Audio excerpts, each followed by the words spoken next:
Hi, it's Simon Reynolds here again. I've got a question for you. What does it take to be a great entrepreneur? Well, that's a very big question, and Gallup, one of the world's largest research organizations, have dedicated years of study to look at this very issue.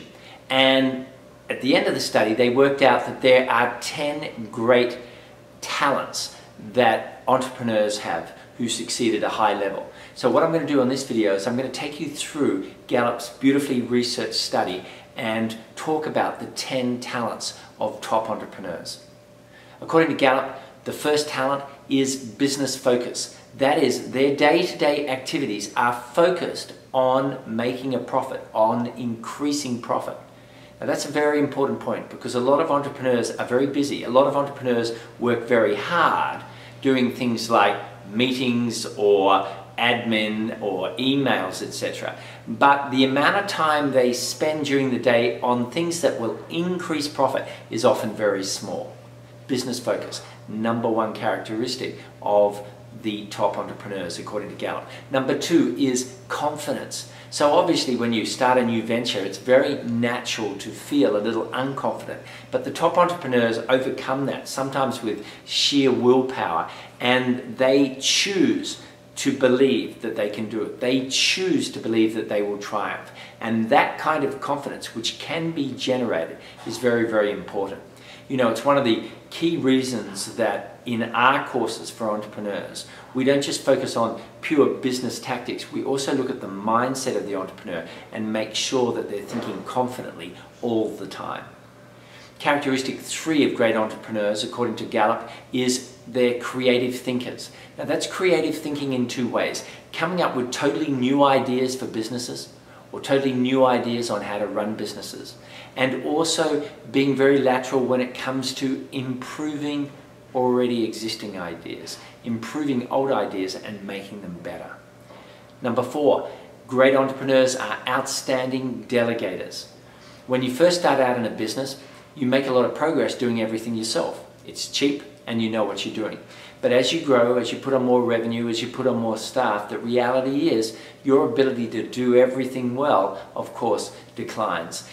Pretty soon it becomes obvious to the entrepreneurs that get to the top that they have to get very, very good at two things: choosing talent and critically delegating to that talent.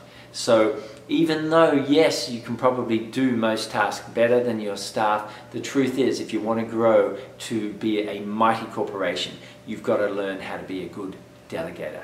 Next up is determination. That's no surprise. The truth is there's no business person that got to the top without an enormous amount of hardship. A huge proportion of resilience is needed. Determination is one of the most underestimated characteristics of what it takes to be an entrepreneur. So many highly intelligent, highly talented individuals stop when the going gets tough. This is just the time that the great entrepreneurs get started. Next up in Gallup's list of the talents of the superb entrepreneurs of our era is independent thinking. Rather than follow the herd, they're prepared to set out in new directions, and they have a belief in that their thinking can be right, even though everybody in the industry that they're in and even their friends may tell them that they're wrong. And there's some absolutely extraordinary examples of this happening. You've got to have an independent streak whenever you're building a business. Otherwise, you're just going to produce the same kind of output as all your competitors. Next up is great entrepreneurs are knowledge seekers. So a lot of people, you know, they graduate from university or they graduate from school, and that's the last bit of study they ever do. But obviously your industry is changing all the time, and indeed the macroeconomic world is changing all the time. So if you're not constantly seeking more and more knowledge, then your ability to remain competitive has to decline. So it's at the very essence of what it takes to continually and sustainably succeed as a business person, to be a knowledge seeker.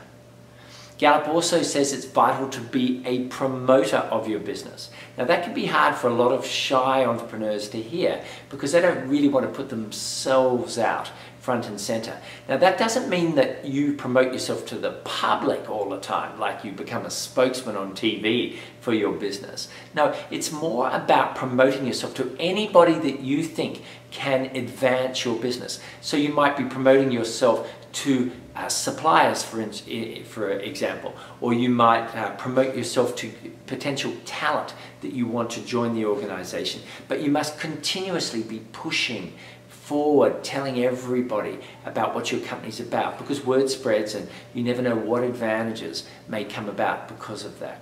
Now, if you do have the self-confidence to promote yourself in the media, then that's even better. Number 9 on the list of Gallup's heavily researched, beautifully researched and investigated areas of what it takes to be a top entrepreneur is their relationship builders. So they're always talking to people in the business realm, not necessarily in the personal realm, but in the business realm. And they're looking for who can advance the business, who can I joint venture with in order to move the business forward, who could be a potential partner with me or an ally with me in growing my business. And they have a relationship orientation throughout their careers. And finally, the number 10 of Gallup's list of talents of great entrepreneurs is they are risk takers. No surprise there, but importantly, it's not bet the company risks all the time. It's normally small and regular risks that company leaders take to move their business forward, to try new things, to investigate new areas, to go down new paths. All this type of risk taking is absolutely crucial to continuously move your company forward and eternally be at the forefront of your industry. So have a think about those 10 areas and ask yourself, okay, what am I doing well with? And what are some of the areas, maybe 2 or 3, that I could strengthen, that I could get better at? Look, no one's perfect, and when we're teaching our entrepreneurs in our courses about how to make more money, about how to succeed, we always look at the full matrix of characteristics of what it takes to be a great entrepreneur. There will always be some that you're weaker at. And one of your primary jobs is A, to identify where you're weakest, and B, to focus on that area so you build it up and have no weak links in your chains. So I hope you find that very, very useful. I certainly have. And if you want to investigate that, then you can read about that study in a book called, I think it's Entrepreneurial Strengths Finder, by Gallup. But certainly Gallup, G-A-L-L-U-P, is an awesome organization to follow when it comes to both business and societal research. That's all for me. I'll give you a new video next week.